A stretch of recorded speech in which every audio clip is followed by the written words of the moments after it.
की मुरली है 14 जुलाई 1966 की और वाणी चल रही थी पहले पेज के मध्यार्ध में।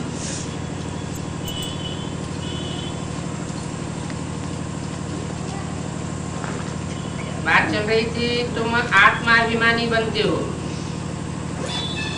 कि हम आत्मा हैं और बाप हमको पढ़ाते हैं। किसका बाप पढ़ाते हैं? मनुष्यों का बाप नहीं पढ़ाते हैं, आत्माओं का बाप पढ़ाते हैं। कहते हैं मुझे याद करो, कहते हैं मन शरीरधारी है तो आत्माओं का बाप निराकार, लेकिन मुख से कहते हैं मुझे याद करो, माना कोई मुख धारण किया हुआ है और मुझे याद करोगे तो तुम्हारे विकर्म विनाश होंगे। किसे याद करोगे? जो आत्माओं का बाप है, उस आत्माओं के बाप को जो कहते हैं मुख से, माना निराकार और साकार दोनों को कंबाइंड रूप में याद करोगे तो तुम्हारे पाप कर्म भस्म होंगे। सिर्फ निराकार को याद किया तो पाप कर्म भस्म होने वाले नहीं। जितने भी धर्म पिताएं और उनके फॉलोअर्स हुए हैं मनुष्य गुरु के रूप में, वो सब निराकार को मानने वाले हुए। उनके पाप कर्म रह गए, इसलिए उनको सजाएं खानी पड़ी और जीवन मुक्ति नहीं मिली। स्वर्ग की दुनिया को नहीं देख सकते। तो न निराकार को याद करना है, न सिर्फ साकार को याद करना है, लेकिन साकार में निराकार को याद करना और आत्माओं के बाप को याद करना है। जो आत्माओं का बाप ऊंचते ऊंच पार्ट बजाता है, ऊंचते ऊंच और नीचते नीच परम धाम की बात है या साकार सृष्टि की बात है? साकार सृष्टि। ऊंच नीच साकार सृष्टि में होता है। तो ऊंचते ऊंच बाप जो ऊंचते ऊंच सनातन धर्म की स्थापना करते हैं, वो ऊंचते ऊंच में प्रवेश करते हैं। जैसे कोई भूत प्रेत होते हैं, वो सभी में प्रवेश कर जाते हैं क्या? कोई प्रेत आत्मा कोई भी मनुष्य आत्मा में प्रवेश कर सकती है क्या? नहीं कर सकती। उनका भी अपना मुकर्रर रथ होता है, उसी में प्रवेश कर सकते हैं। अपना अपना घोड़ा होता है। जैसा जैसा व्यक्ति वैसा वैसा उसका फर्नीचर, वैसी वैसी उसकी सवारी। तो सुप्रीम सोल तो सबसे ऊंचा है, सब आत्माओं से ऊंचते ऊंच पार्टधारी है और ऊंचते ऊंच पार्टधारी हीरो पार्टधारी में प्रवेश करता है और प्रवेश करके बताता है मुझे याद करो, उन्हें याद न करो, इसे याद न करो। किसे याद करो? मुझे याद। इसे माने ब्रह्मा को याद नहीं करो, उन्हें माने उन धर्म पिताओं को याद नहीं करो। रूहों को ही पढ़ाते हैं, वही नॉलेजफुल है और ऋषि मुनि आदि तो सब नेति नेति कहते गए। हम इस सृष्टि के आदि मध्य अंत को नहीं जानते। या तो कह दिया मनुष्य आत्मा 84 लाख योनियों में भ्रमण करने के बाद एक मनुष्य जन्म लेती है, जो दुर्लभ मनुष्य जन्म होता है। अब 84 लाख योनियों का चक्कर बता देते हैं तो कोई पूछने की हिम्मत वैसे ही नहीं करेगा। बाप कहते हैं 84 लाख योनियां तो हैं, लेकिन मनुष्य आत्मा 84 लाख योनियों में नहीं जाती। हाँ, मनुष्य 84 लाख योनियों जैसे कर्म कर सकते हैं, जैसा काम वैसा नाम धारण कर सकते हैं, लेकिन 84 लाख योनियों में आत्मा मनुष्य की नहीं जाती। जो बीज जिस जाति का होता है वो उसी जाति के वृक्ष को जन्म देता है। ऐसे नहीं कि आम का बीज बबूल का वृक्ष बन जाएगा, नहीं। आत्मा मनुष्य आत्मा है, तो मनुष्य आत्मा जब कभी भी जन्म लेगी तो मनुष्य का जन्म लेगी, मनुष्य का झाड़ रूपी चोला तैयार होगा। हाँ, ये हो सकता है कि मनुष्य आत्मा अच्छे कर्म करे तो मनुष्य से देवता बन जाए, और बुरे कर्म करे तो मनुष्य से नीचे उतरकर राक्षस बन जाए। जानवर जैसे, जानवर से भी बदतर कर्म करने वाली बन जाए। तो रूहानी बाप आकर के रूहों को पढ़ाते हैं, देह अभिमानी सांडों को नहीं पढ़ाते हैं। क्या?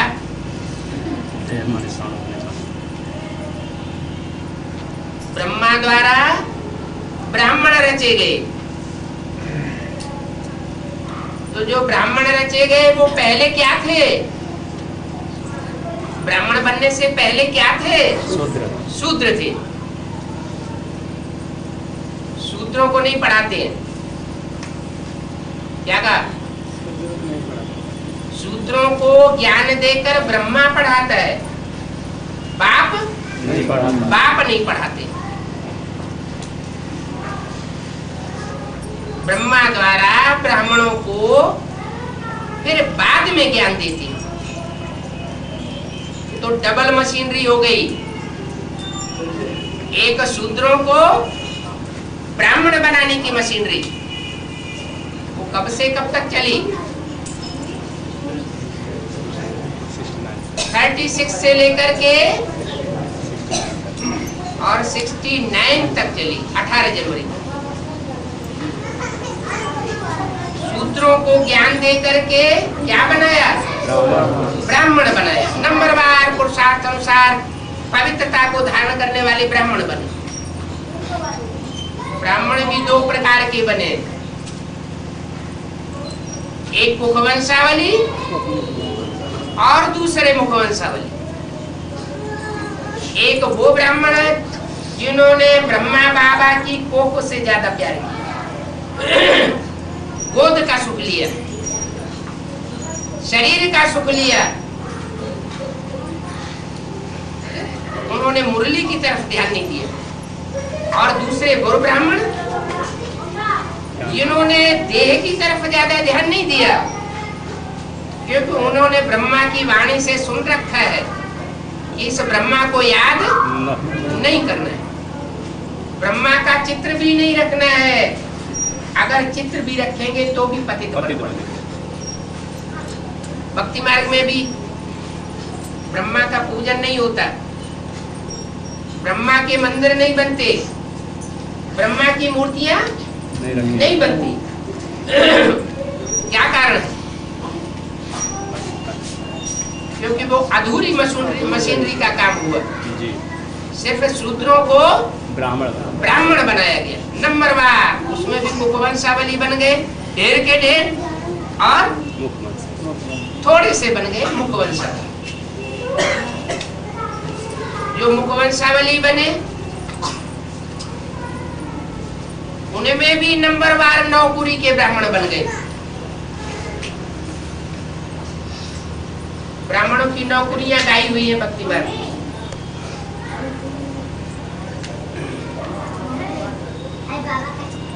कश्यप गोत्र, भरद्वाज गोत्र कहते हैं ना। काश्य माना तेज, जो याद का तेज है, पा माने पीने वाला। याद के तेज को पीने वाला गोत्र अथवा ऋषि, क्योंकि याद है सर्वोपरि। आत्मा में पावर भरने के लिए याद ही सबसे पहले। लेकिन याद किसको करे? यहां तो कह दिया मुझे याद करो। जो कहने वाला है वो सुप्रीम सोल है, जिसके द्वारा कहता है वो मनुष्य सृष्टि का पिता है। उन दोनों को अगर पहचान करके उस निराकार को साकार में याद किया, किसी दूसरे की याद बीच में मिक्स नहीं होने दी, व्यभिचारी याद नहीं होने दी। अभी विचारी याद में अगर मस्त है तो एक सेकंड भी वो याद बहुत पावरफुल काम करती है। सिर्फ मुझे याद करो, माम एकम याद करो, कोई दूजम याद न करो, ये शर्त है। अगर इस शर्त को तोड़ा तो पाप कर्म भस्म होने की गारंटी नहीं है। हो सकता और ही ज्यादा बढ़ जाए, क्योंकि बाप आए हैं शिवालय बनाने के लिए, अब बेविचारी दुनिया बनाने के लिए, और बच्चे बेविचारी याद में बैठे, तो कौन सी दुनिया बनेगी? बेविचारी दुनिया बनेगी, शिवालय नहीं बनेगा। क्या बनेगा? वैश्यालय। अपने अपने अंदर देखना चाहिए 24 घंटे में हम कितनी बेविचारी याद में रहते हैं और कितना बेविचारी याद की प्रैक्टिस की है। जितना आप बेविचारी याद की प्रैक्टिस में टिकते जाएंगे, उतना आत्मा सुख शांति का अनुभव करती जाएगी। जैसे कि मुक्ति और जीवन मुक्ति का भरोसा मिल गया, तो कहते हैं रूहों को पढ़ाता हूं। शूद्र देह अभिमानी होते हैं, वो रूह को याद नहीं कर सकते। शूद्र जब ब्रह्मा द्वारा ब्राह्मण बने तो रूह को और रूहानी बाप को याद कर सकते। रूहानी बाप भी दो रूपों में है, एक बिंदु बिंदु आत्माओं का बाप ज्योति बिंदु शिव, उसका नाम शिव ही है। वो शिव नाम कभी बदलता नहीं। जब शरीर बदलते हैं तो नाम भी बदल जाता है। दादा लेखराज के तन में प्रवेश करते हैं तो नाम ब्रह्मा हो जाता है। कोई और दूसरे तन में प्रवेश करते हैं तो नाम बदल जाता है। प्रजापिता ब्रह्मा हो सकता है या और कोई ब्रह्मा हो सकता है। जिस तन में भी प्रवेश करेंगे उसका नाम ब्रह्मा रखना पड़ेगा। अब वो कौन सा ब्रह्मा है? ब्रह्मा नाम तो बहुतों के गाए हुए हैं, प्रजापिता ब्रह्मा सिर्फ एक ही गाया हुआ है। तो मुकर्रर अर्थ एक होगा या अनेक होंगे? मुकर्रर अर्थ एक मुकर्रर अर्थ में मुझे याद करेंगे तो एक रूप को याद करने से अव्यभिचारी याद बनेगी। अनेकों ब्रह्मा को याद करेंगे तो व्यभिचारी याद हो जाएगी। इसलिए इनकार कर दिया,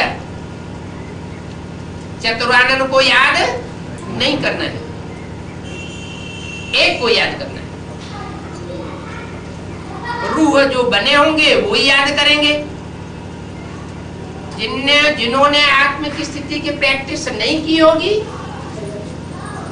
देहधारी ब्रह्मा को याद किया होगा तो देह के संग से देहभानी बनेंगे। आत्मिक स्मृति नहीं टिक सकती। जिनकी आत्मिक स्मृति नहीं टिकती है उनको बहुत घाटा हो जाता है।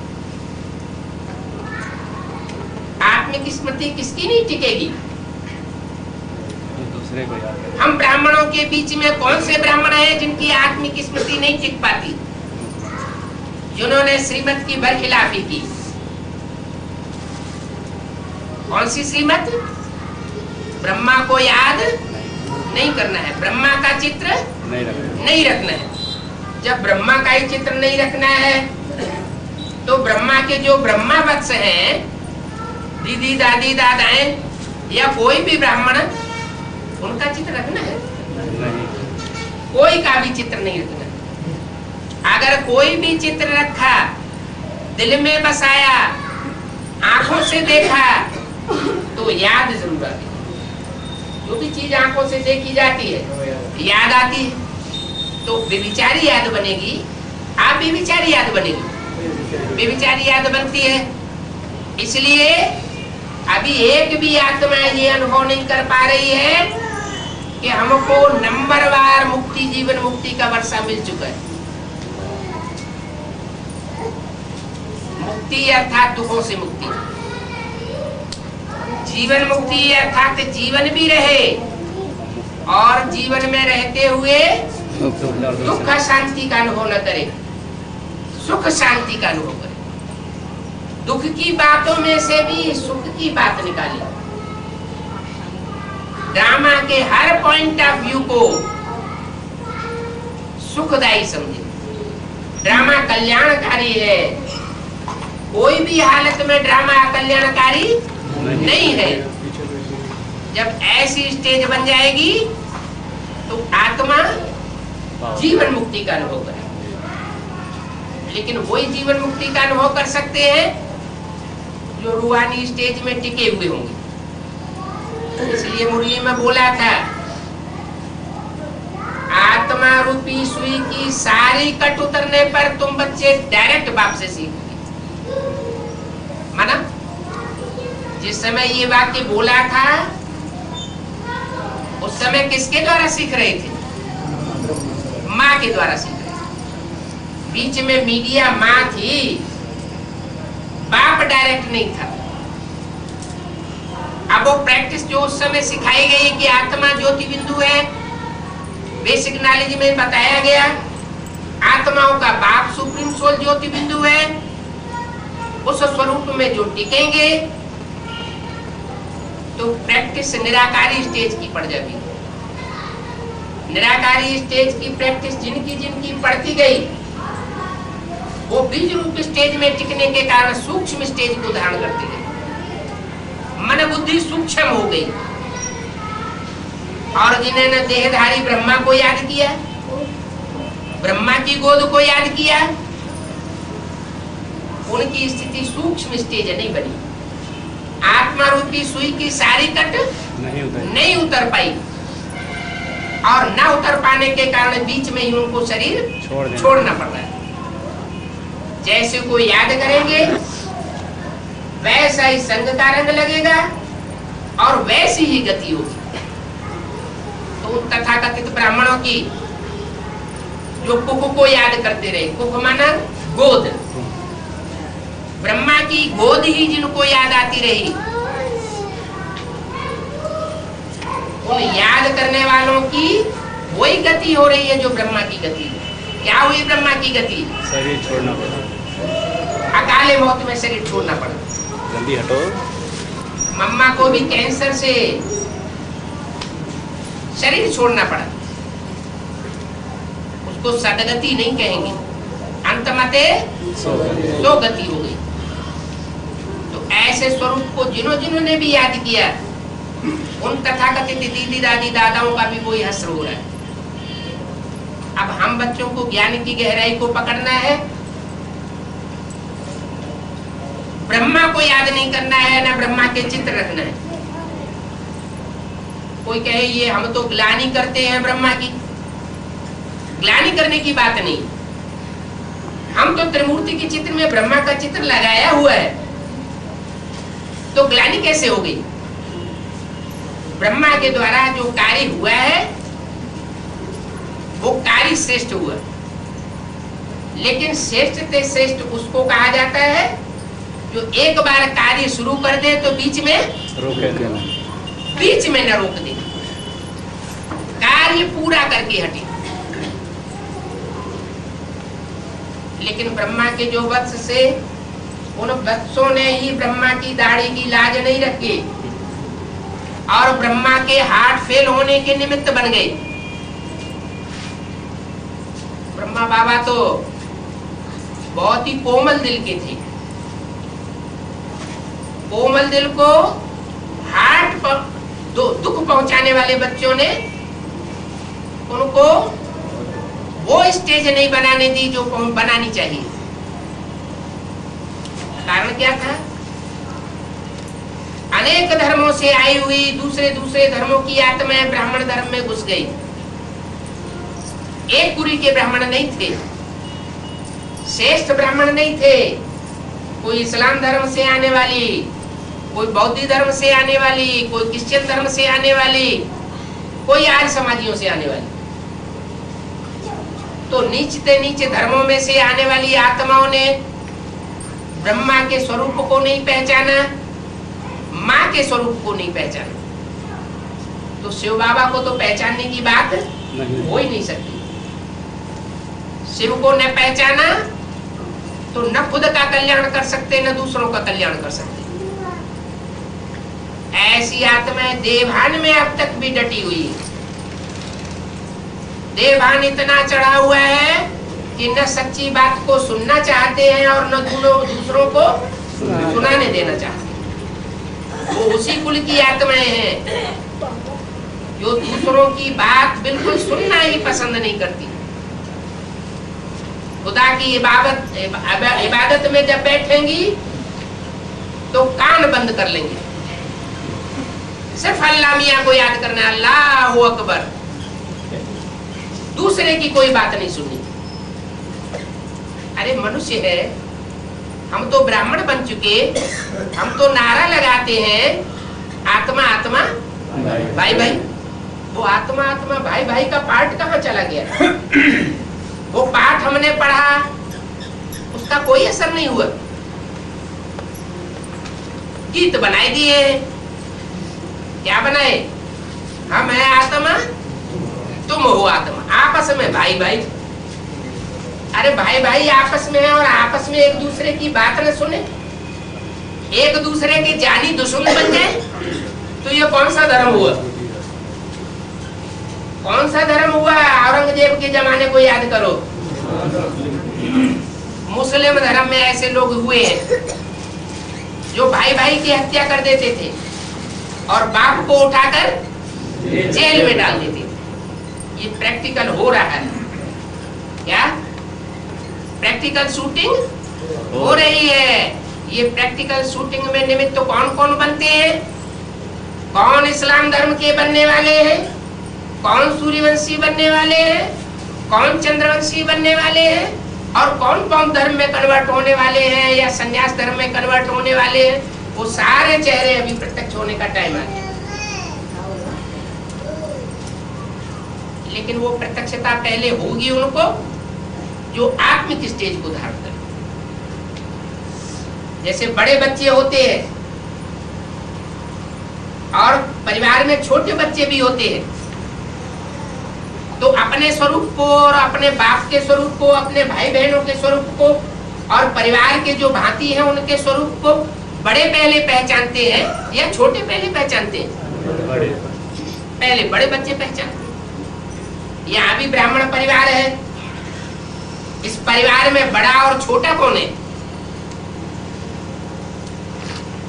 बड़े और छोटे का मेजरमेंट क्या है?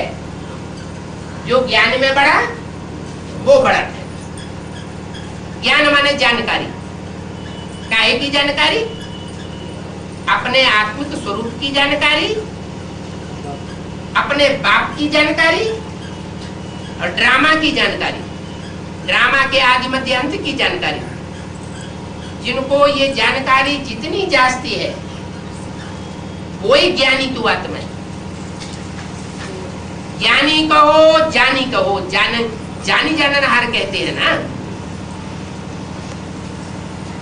उसे जानने से ही जनता पार्टी बनी। वो तो बाहर की दुनिया की बात है।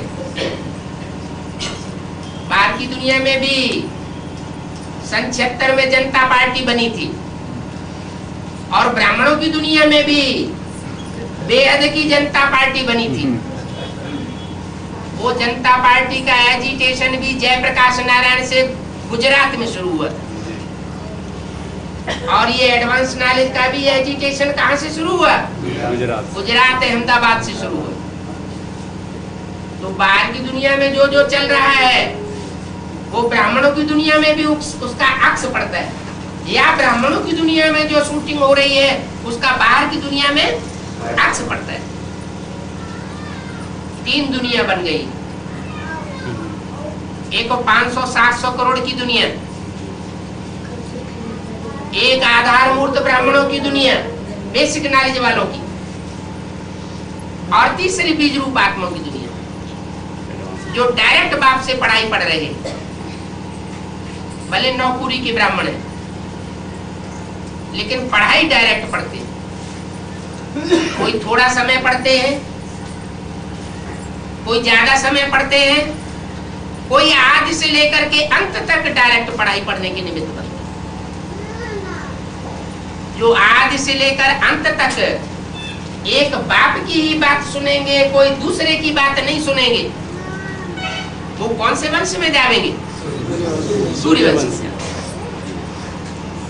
वो अपनी परवाह नहीं करेंगे कि हमारे सितारे की भी रोशनी दुनिया में चमकनी चाहिए। वो सितारे अपनी रोशनी को ज्ञान सूर्य बाप की रोशनी में मर्ज करके रखेंगे। वो अपने को कभी प्रत्यक्ष नहीं कर सकते। जो दूसरे धर्म वाले हैं या क्रिश्चियन आदि से प्रभावित है, वो शो करेंगे कि हमारे द्वारा बाप प्रत्यक्ष हो। अपने 3 चित्र छपा देंगे कि हम हैं त्रिमूर्ति, बड़े बड़े पोस्टर बनवाए देंगे पब्लिक से भीख मांगे हुए पैसे के आधार पर। लेकिन सूर्यवंशी इन बातों में घबराएंगे। क्यों? क्योंकि बाप का विरुद्ध तोड़ दिया। बाप का क्या विरुद्ध है? सन सोस फादर, और फादर सोस सन्स। माने माला के मणकों को बाप भले प्रत्यक्ष करे, लेकिन जो बच्चे हैं वो अपने स्वरूप को दूसरों के सामने प्रत्यक्ष नहीं करेंगे। अपने मुख से नहीं करेंगे, कहेंगे कि मेरा ये पार्ट है। अपने आप अपनी बढ़ाई नहीं करेंगे, दूसरे भल करें और बाप करें। बाप बच्चों को प्रत्यक्ष करें। तो चित्र छपाने की बात ये तो बहुत दूर की बात हो गई। अपने ही चित्र अपने आप छपाए दिए जाएं। सबसे ज्यादा कौन सा ऐसा धर्म का ग्रुप है जो बहुत ही अपने फोटो छपाता है? कौन? आज समाज फोटो छपाते हैं, वो तो लिटरेचर छपाते हैं।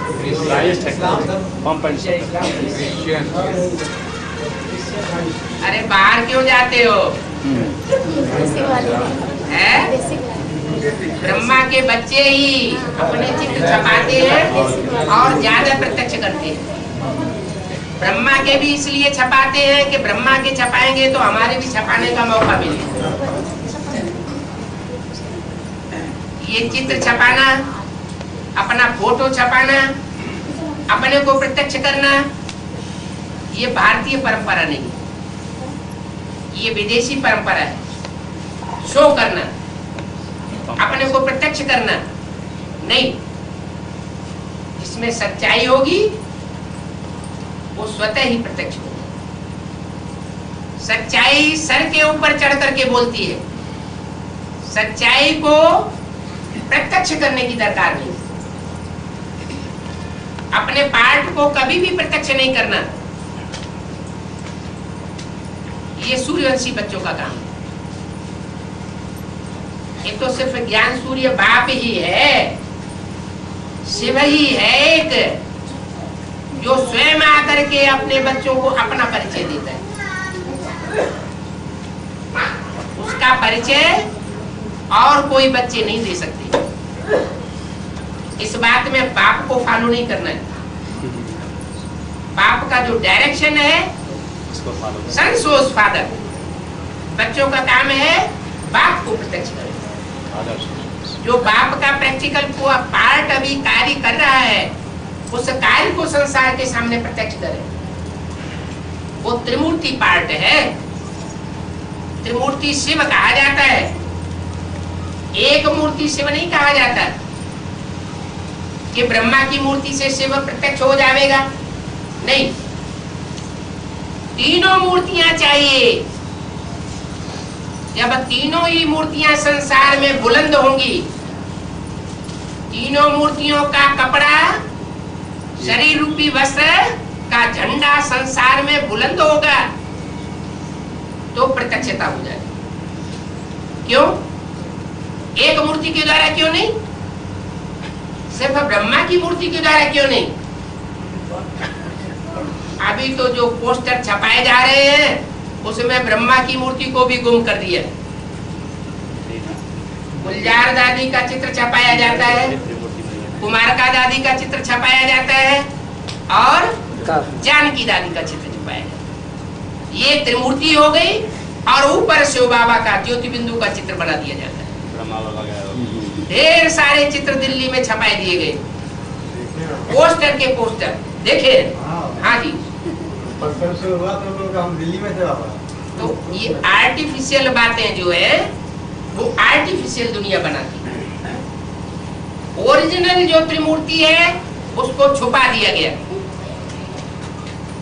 और नकली को प्रत्यक्ष कर दिया गया, वो भी पब्लिक के पैसे से, अपने पसीने की कमाई से नहीं, दूसरों की पसीने की कमाई से अपने को प्रत्यक्ष किया।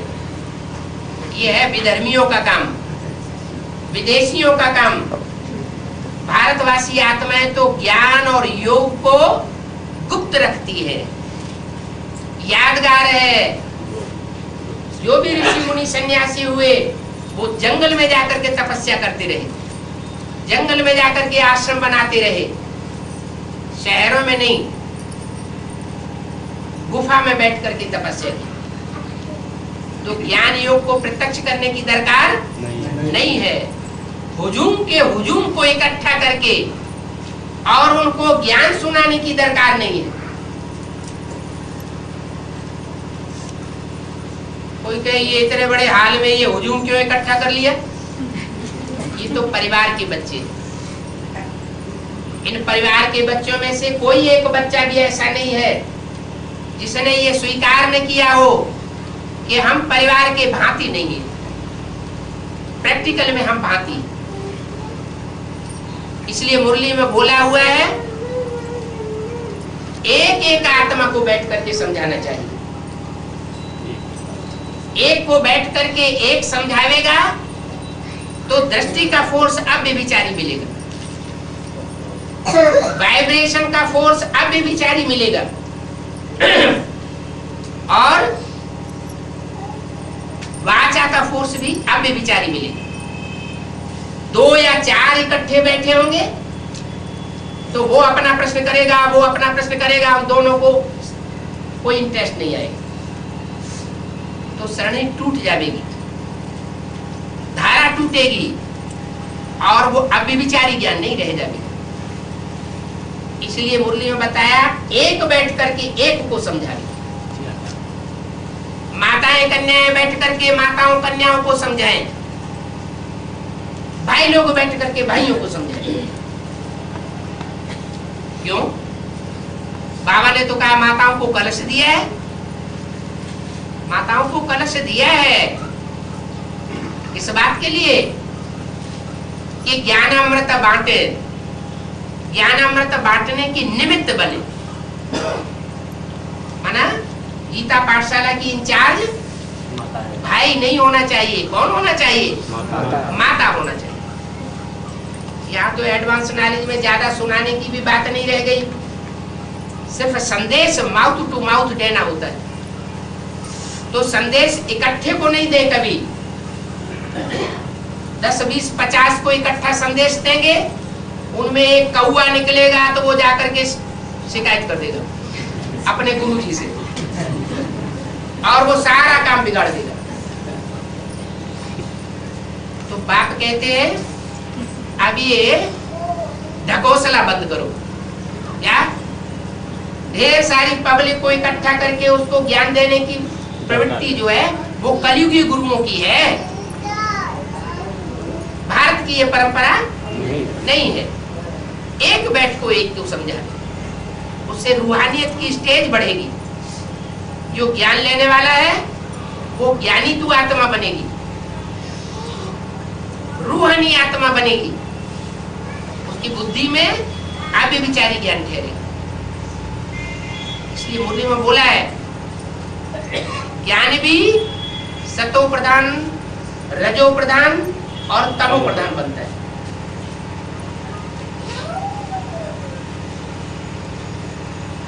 जितना जितना हम दूसरों से डिस्कस करते जाते हैं और दूसरों की बातों को ग्रहण कर लेते हैं, मुरली से टैली नहीं करते कि बाबा ने क्या कहा है, तो उतना हमारे अंदर व्यभिचारी ज्ञान चलता चला जाता है।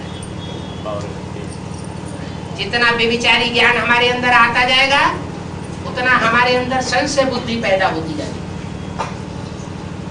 संशय बुद्धि विनश्यते, और एक बाप की जबान पर निश्चय विश्वास करने वाले विजय थे। तो विजयी वत्स बनना है तो एक से सुनना है और ऊंचे से सुनना है। दूसरों की बात सुनना है वो ठीक, मुसलमान नहीं बनना है, लेकिन जो भी सुने वो टैली करना है, राइट है या रंग। इसलिए साफ मुरली में बोल दिया ब्रह्मा कुमारी की भी जो मत मिले उसको भी जज करना है कि वो राइट है या रंग। क्योंकि ब्रह्मा कुमारी जोनल इंचार्ज भी हो सकती है, सारे हिंदुस्तान की इंचार्ज भी वो बन करके बैठ सकती है और विदेशों की भी इंचार्ज हो सकती है।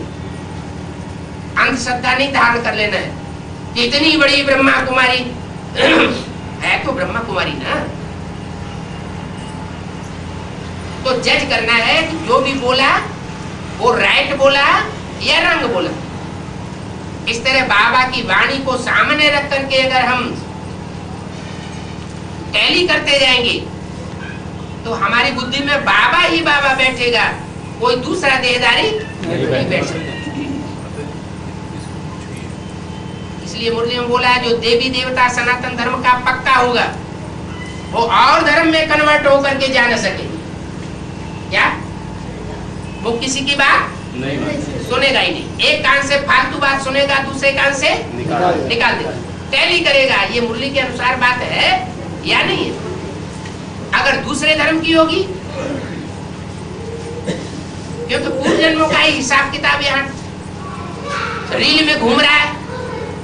पूर्व जन्म में जिन जिन आत्माओं ने दूसरे धर्म पिताओं की बातों को सुना होगा वो यहाँ भी उनके आधार मूर्तों की बातों को सुनेंगे।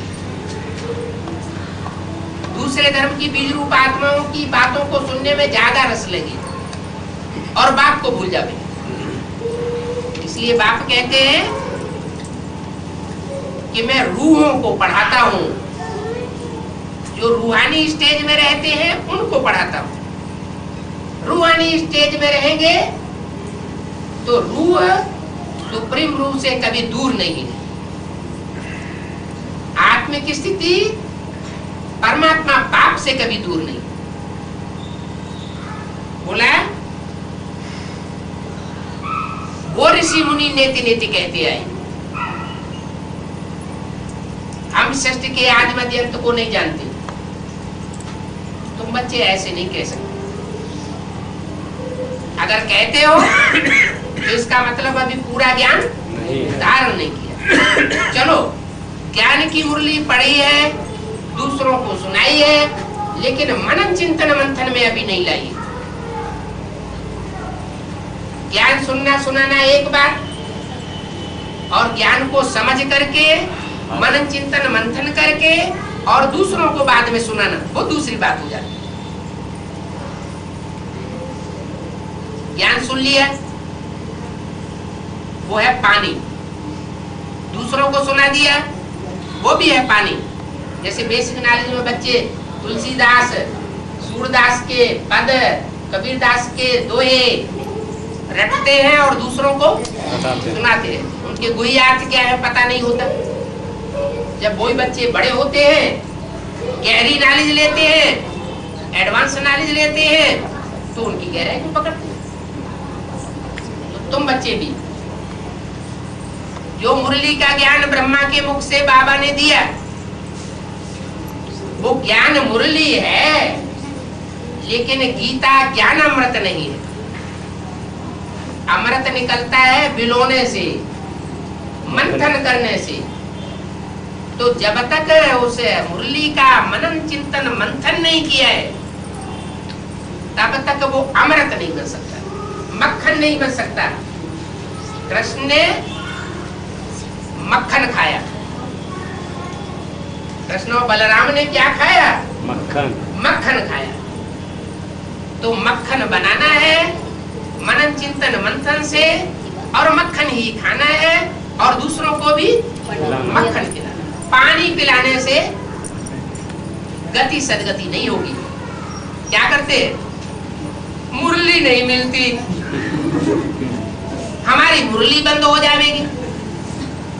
कहते हैं ना कि अगर हम तुम्हारी बातें सुनेंगे, दीदी दादियां भी कहती है तुम्हारी बातें सब अच्छी है, ज्ञान बहुत अच्छा है, लेकिन तुम्हारी बातें अगर हम सुनेंगे तो दीदी दादी हमारी मुरली बंद कर देंगे। अरे वो मुरली तो कागज की मुरली है। कागज की मुरली को गीता ज्ञान अमृत नहीं कहा जा सकता। गीता ज्ञान अमृत तो तब बनता है जब वो मनन चिंतन मंथन करके दूसरों को सुनाया जाता है, उसका सार निकाल करके दूसरी आत्माओं के सामने रखा जाता है। तो वो एडवांस पार्टी के द्वारा सन 76 से त्रिनेत्री के द्वारा दिया जाता है। तीसरा नेत्र है बुद्धि का नेत्र। मन और बुद्धि से ही मनन चिंतन मंथन किया जाता है। वो मन का उपयोग अगर न करे तो मनुष्य की कैटेगरी में नहीं कहा जाता। मनुष्य की कैटेगरी में कौन कहा जाएगा? जो मनन चिंतन मंथन करे, वो मनु की औलाद मनुष्य कहा जाता है। मनु ब्रह्मा को कहा जाता है, मनुआ। तीन मूर्ति है ना, उन तीन मूर्तियों में एक मन है, दूसरा बुद्धि बुद्धि है, और तीसरी संस्कार शक्ति है। तो जो मन है उस मन को चलायमान करना चाहिए, गतिमान बनाना चाहिए। मन अगर गतिमान नहीं है, पत्थर है और उसमें चाल नहीं है, तो वो मनुष्य नहीं। जानवर में मनुष्य में फर्क क्या होता है? क्या खास फर्क होता है? हाथ पांव नाक आंख कान जानवर को भी होते हैं, मन बुद्धि का उपयोग नहीं करना है। कोई जानवर होते हैं थोड़ा थोड़ा नंबरवार उपयोग करते भी। उन जानवरों का फिर मिसाल दिया जाता है, हाथी रूपी महारथी। क्या? हाथी रूपी महारथी। मस्तक कैसा होता है? चौड़ा मस्तक होता है। कान कैसे होते हैं? बड़े बड़े कान होते हैं।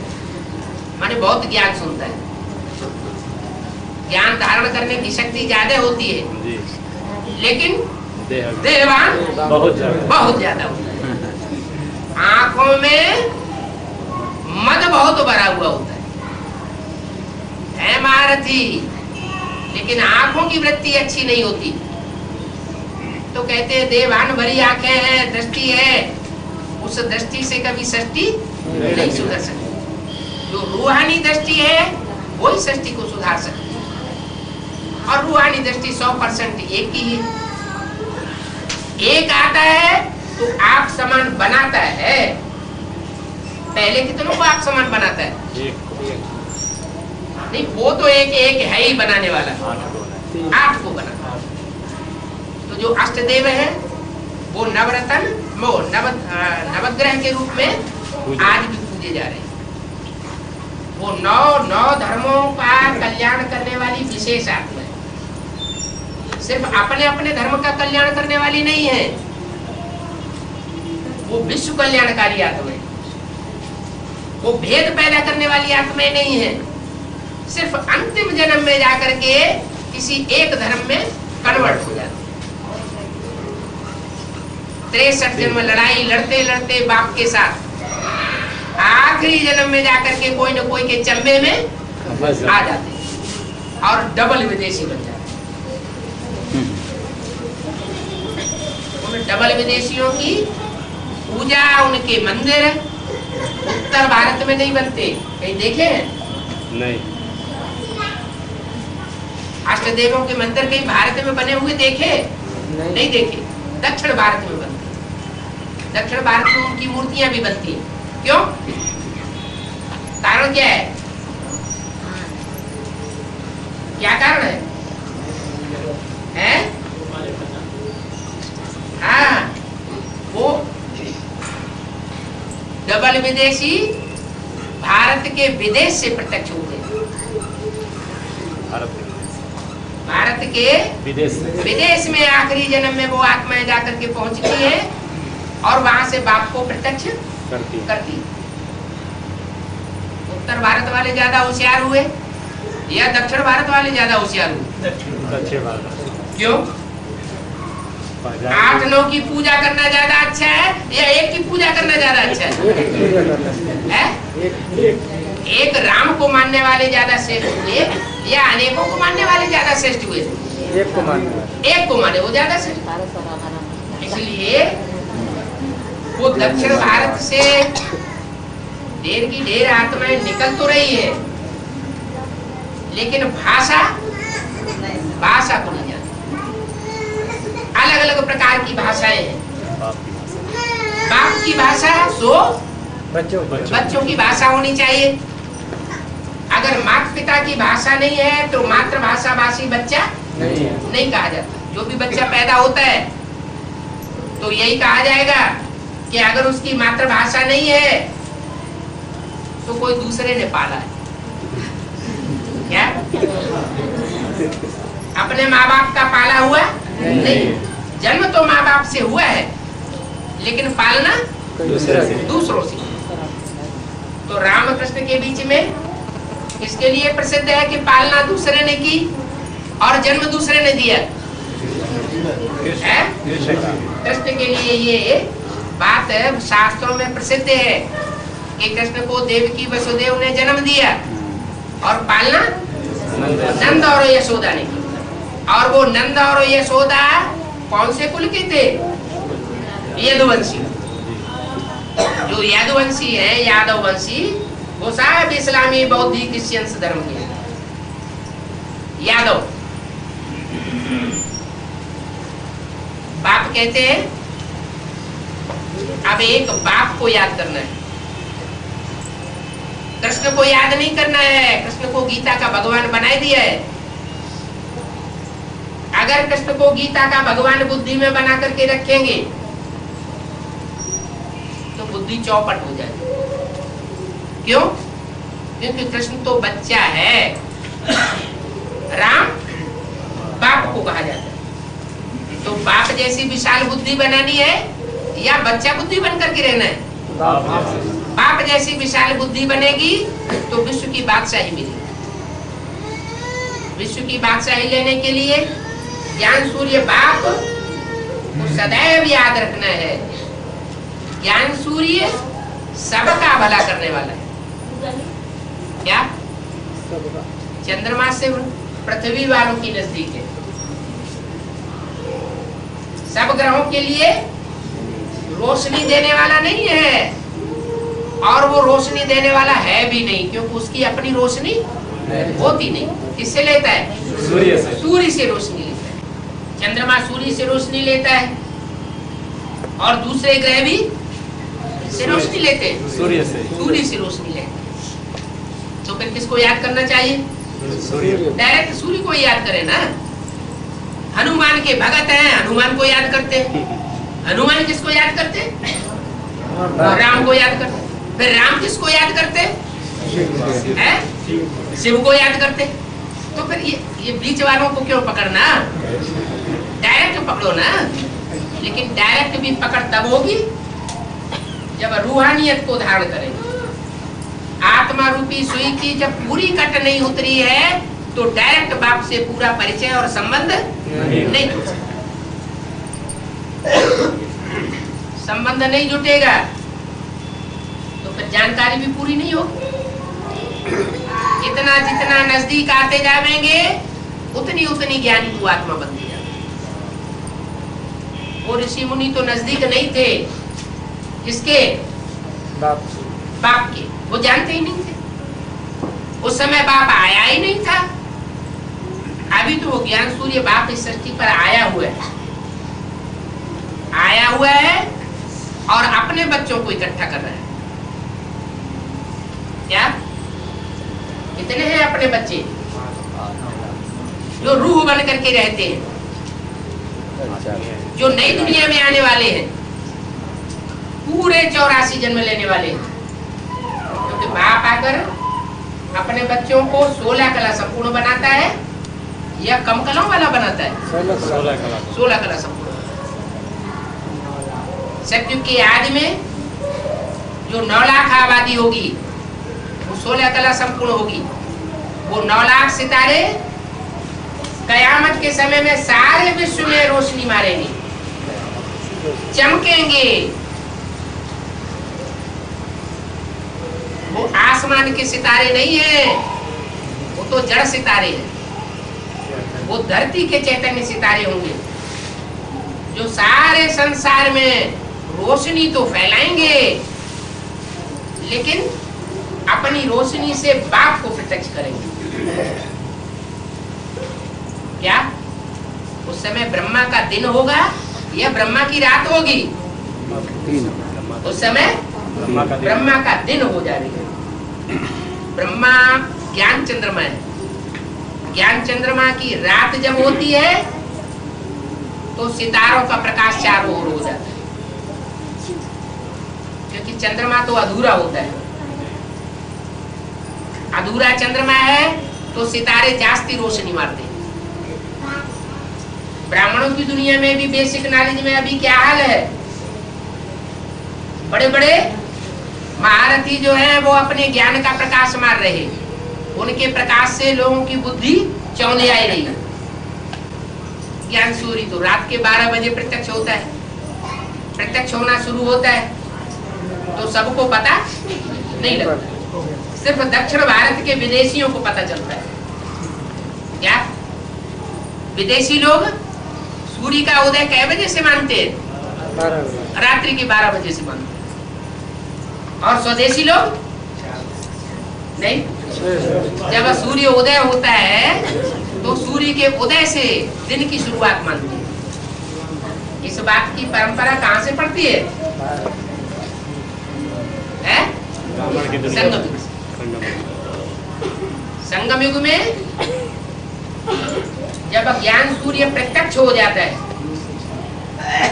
तो उत्तर भारत की आत्माएं जागती है। ये तो एक गोरखपुर है,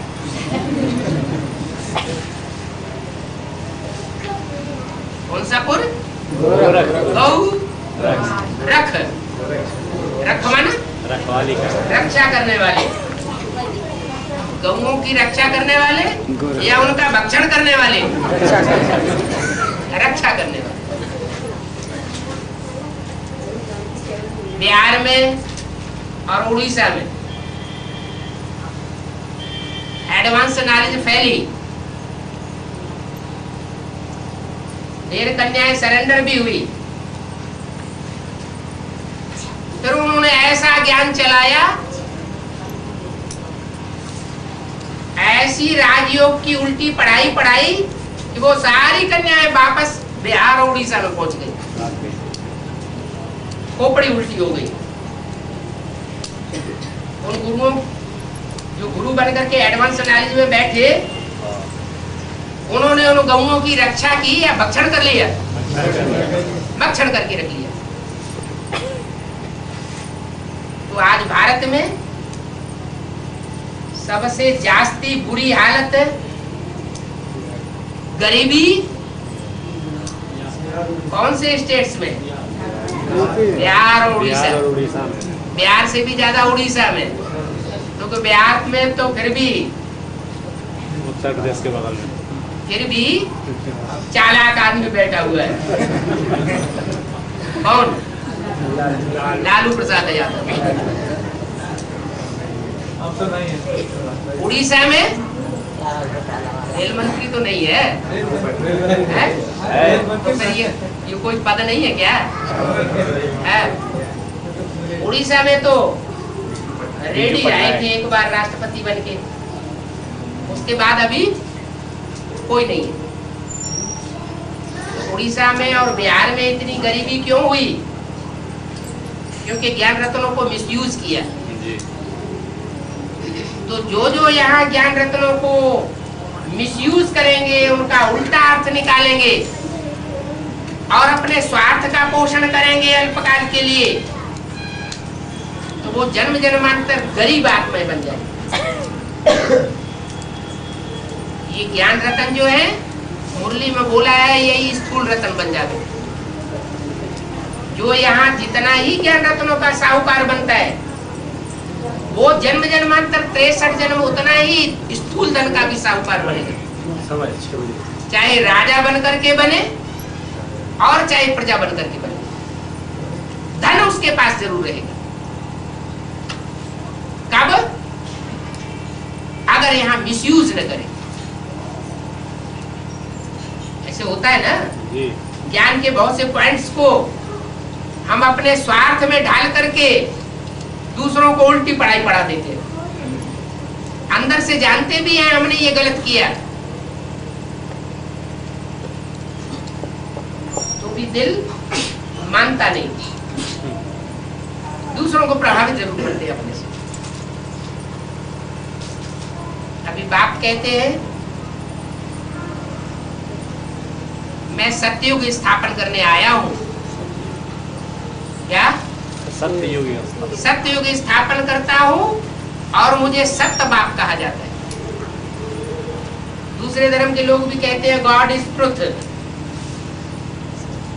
भगवान सत्य को कहा जाता है। तो कैसे बच्चों को पसंद करता हूं?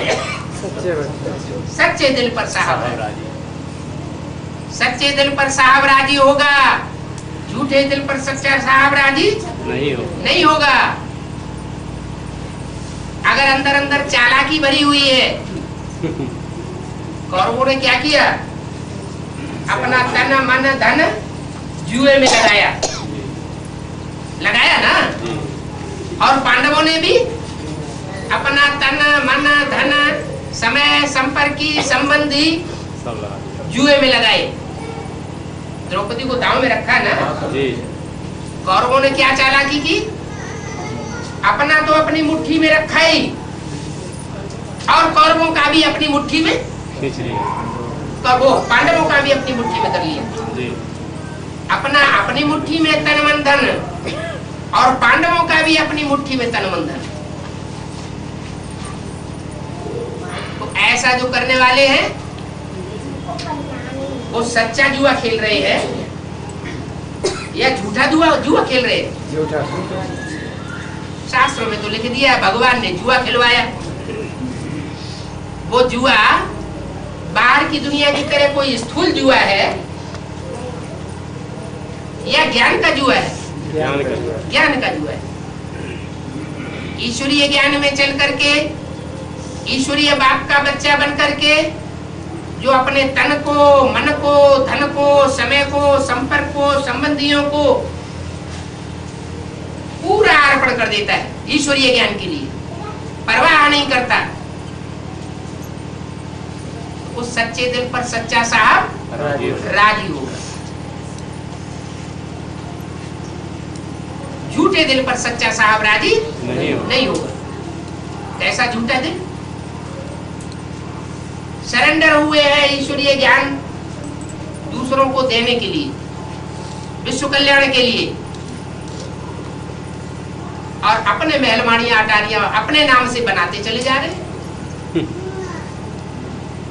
तो झूठा दिल हुआ है, सच्चा दिल हुआ? झूठा दिल। मुरली में तो बोला हुआ है अभी प्रॉपर्टी नहीं बनानी। क्या प्रॉपर्टी नहीं बनानी? प्रॉपर्टी बनानी ही नहीं है, अभी तो विनाश सामने खड़ा है। प्रॉपर्टी बनावेंगे तो सब ध्वंस हो जाएगी, कुछ किसी का नहीं बचने वाला। किसकी दबी रही धूल में, किसकी राजा खाए, किसकी ले जाए चोटा, किसकी आग जलाए, ये चार अंजाम होने वाले हैं। लेकिन स्वार्थ परक बुद्धि हो जाती है तो झूठ को ही पकड़ लेते हैं, देवान के आधार पर चल पड़ते हैं। बाप की बातें आधी याद रहती है, आधी भूल जाती है। तो बाप का सच्चा बच्चा बनना है। बाप को धन नहीं चाहिए। क्या बाप को धन नहीं चाहिए? अरे जो झूठे झूठे संप्रदाय हैं, नितांत झूठे ज्ञान फैला रहे हैं, उनको धन चाहिए। उनको भी कितना धन मिल रहा है। तो यहाँ तो सच्चा ईश्वर है, सच्चा ईश्वरीय ज्ञान दे रहा है, यहाँ धन की कमी पड़ सकती है क्या?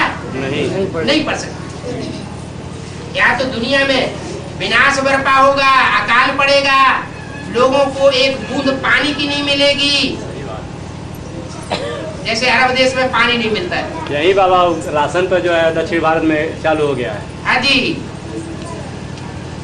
और रोटी का टुकड़ा नहीं मिलेगा खाने के लिए। नोटों की गड्डियां सड़कों पर पड़ी रहेंगी, कोई पूछेगा नहीं।